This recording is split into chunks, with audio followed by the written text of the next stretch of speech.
Hello there, Commonwealth from here. The timeline, the big mystery, but the reveal of The Legend of Zelda Echoes of Wisdom holds a number of secrets that brings us closer to the answer. So be sure to leave a like, subscribe and press the notification bell, and let's jump straight into it. Following the reveal of the latest 21st The Legend of Zelda game, a lot of speculation has gone about where is this game placed in the timeline. And the main discourse has been, the world looks just like in A Link to the Past, so it must be yet another adventure of the hero of legend, taking place sometime after Link's awakening.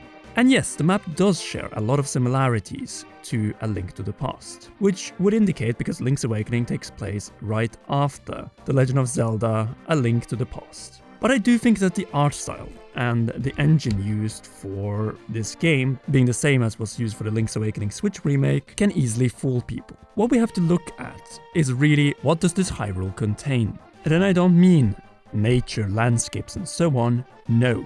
The answer is in the structures. Let's remember, the Downfall timeline has a very distinct style of Hyrule. But then where, if in the Downfall timeline, is this game? I think what we're seeing here is a brand new Link and Zelda, and that the game is taking place a long time after A Link Between Worlds and Triforce Heroes, the two games of the hero that is introduced in A Link Between Worlds. Why would I say that? What we know from the Zelda team and the Downfall timeline, when they want to add a new game, it is always after A Link to the Past. But it's not only after A Link to the Past, they're after the original Hero of Legend games. Hence what we saw with A Link Between Worlds and what we saw with Triforce Heroes not long after that. In other words, this game could be the first game that really connects us between the era of Dark and Light and the Golden Era. In this game, unlike previous games in the Downfall timeline, we can see a lot more races and with it a lot more settlements and urban content. Our first tease confirming this is actually the title reveal itself, where we get, right underneath the title of the game, a clear and visible first look at a settlement right below Hyrule Castle, our first Hyrule Castle town since Spirit Tracks. And that wasn't even physically in Hyrule. But if we look at real Hyrule Castle in Hyrule, then we have to go all the way back to Twilight Princess. And what do we see in this Hyrule Castle? It's not as urban as there are no streets. For now, there seems to only be one tiny town hall or temple. But what confirms that this is Hyrule Castle is the fountain with the crest, the symbol of the royal family of Hyrule, and we can see that one of the rifts has even appeared in one of the houses. Anyway, Castletown would not exist in the Downfall timeline until sometime after A Link Between Worlds, and I actually think a few generations have passed. And there's been a theory for a very long time, why in the Downfall timeline games do not a lot of races appear, and is primarily limited to Hylians and more troublesome Riversaurs. The reason has been quite simple. The Imprisoning War. No, not that one from Tears of the Kingdom, but rather the one between Ocarina of Time and A Link to the Past. A conflict that has been theorized and speculated for decades now resulted in the exodus of a number of Hyrule's tribes. That being the gracious original Zora from Zora's Domain, the Gorons, the Gerudo, yes, even most of the Sheikah. Because what do we see in this world? Number one, we have a brand new settlement that was not present in the Downfall timeline beforehand. That I mean by games. Hyrule Castletown. But we know that Hyrule Castletown exists at the end of the Golden Era. We can see that from the attached art explaining the story of the adventure of Link, that being Zelda 2. So this could really be the game that bridges together two very important points in the timeline. The one of conflict with Ganon and that of prosperity. In truth, the only prolonged time of prosperity that we know of in the Downfall timeline. To the point that Hyrule has not only been able to build a new capital, so not just castle but also town beneath it, but also expand the existing settlements, and in that case, being Kakariko Village. Because as we can see from the announcement and the key art of the box art of the game, Kakariko Village has its characteristic windmill, located right beneath Death Mountain.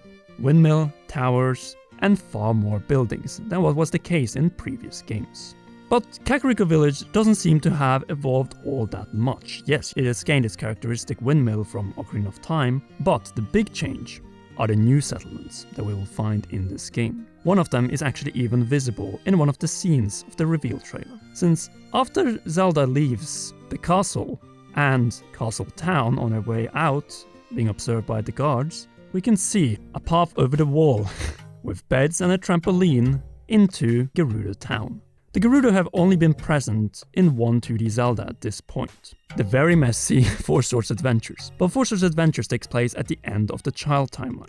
And that Hyrule also doesn't look much like this. It has a completely different setup in terms of its settlements. So here's my theory about what probably has happened. Following the defeat of Yuga Ganon and the closing of the gate and restoring of the Triforce of Low Rule, that being in A Link Between Worlds, a lot of the tribes, including the Gerudo, the Sea Zora, possibly also the Gorons, since we don't see that part of the map, we only see very early stages of the game after all, returned to Hyrule for the first time since Ocarina of Time, or the Imprisoning War if you prefer. Since we have full settlements built in solid brick, rock, and lasting materials, my guess is that Echoes of Wisdom, the 21st Legend of Zelda game, could take place over 100 years after A Link Between Worlds.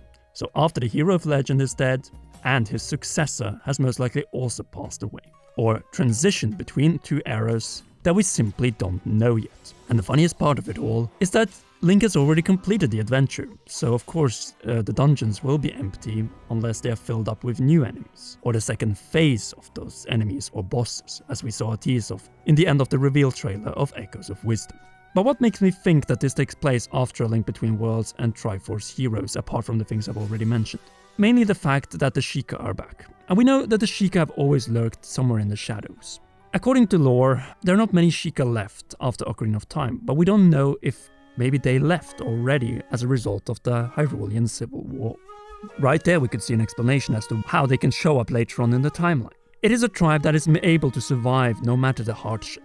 And when we look at the presence of Impa in this trailer, defending Zelda from a number of soldiers in probably Hyrule Castle's dungeon, it seems that this game does have smaller, though at the same time significant Sheikah civilization, as seen from the guy I will call the Professor for now, with the Sheikah lamp, taken straight out of Breath of the Wild and Tears of the Kingdom, and the hat as well, an indication of the Sheikah's survival throughout the Downfall timeline. But the main indication that pointed me towards believing that this game is absolutely in the Downfall timeline is the presence of Riverzoras. Riverzoras have appeared in the Child timeline in Four Swords Adventures, that is correct, but we know that Hyrule looks very different and has a completely different aura surrounding itself than the ones of the Downfall timeline, which is much more distinct and what's more, consistent when it comes to the games between A Link to the Past, A Link Between Worlds, and now possibly Echoes of Wisdom. But what do we see of the Riverzoras in this reveal trailer?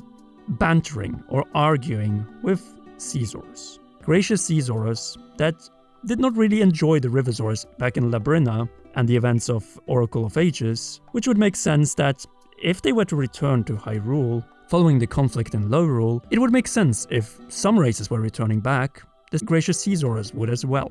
And who knows, maybe they have even had their time to build a brand new Zora's domain, one that rivals the home of the Riverzoras. A conflict, and probably an obstacle, that Zelda will have to solve throughout this game. If we look at the settlements, but also yet another thing, the presence of the Great Deku Tree. In the Downfall timeline, the Great Deku Tree hasn't really shown up, despite the Deku Sprout also popping up in the Downfall timeline. After all, the hero of time in this timeline was slain by Ganondorf in the final battle, long after the Sprout had popped up. But the thing about the Deku Trees is that it takes a very long time for them to grow. So the fact that the Great Deku Tree is here could be yet another indication and tease from the Zelda team that this game is the latest one in the timeline before the events of Zelda 1 and Zelda 2, The Adventure of Link NES.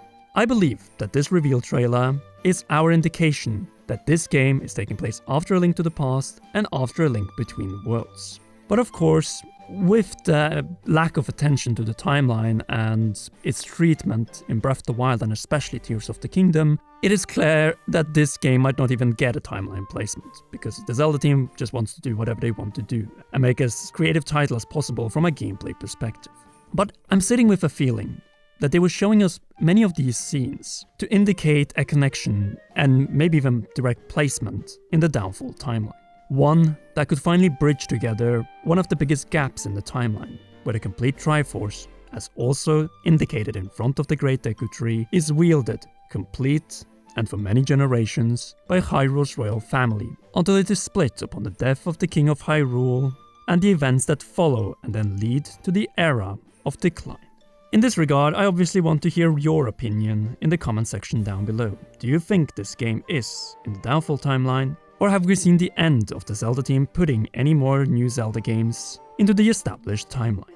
Well, Masterworks is coming out before the release of this game, but I have a feeling that in that book we'll probably not get the answer. Anyway, if you haven't already, then be sure to leave a like, subscribe and press notification bell to not miss any upcoming The Legend of Zelda Echoes of Wisdom, other Zelda videos, and of course Nintendo Switch videos. A big thanks as always goes to all of you for watching and to all our patreon.com/commonrealm patrons. Special shoutouts go to role producers Zach Johnson and JC Funk, and heroes Holly Wolf, Cheryl, and Garrett Hoy.